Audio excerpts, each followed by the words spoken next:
Akne su hronična, nezarazna bolest kože koja ima svoje periode poboljšanja i pogoršanja.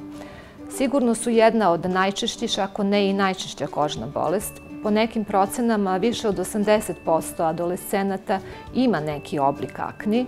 Naravno, nisu svi ti oblici teški i ne zahtevaju neku agresivnu dermatološku terapiju, ali pod pojmom akni se podrazumeva i nekoliko mitisera ili nekoliko upaljenih prštića na koži lica, pa sve do onih najtežih formi gde se razvijaju nodulocistične akne. Akne su bolest koja, osim tog zdravstvenog značaja koji je svakako važan, imaju vrlo veliki uticaj na sam emotivan status pacijenta.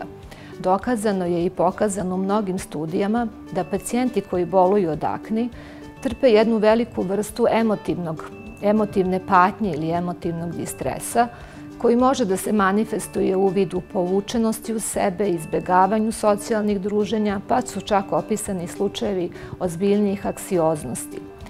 S tim u vezi želim da naglasim značaj shvatanja akni kao jednog velikog i ozbiljnog zdravstvenog problema, da promene koje ti pacijenti imaju nikako ne treba ni podaštavati ili minimizirati, već pacijente treba dovesti ili treba da dođu sami na pregled kod dermatologa kako bi dobili adekvatnu terapiju.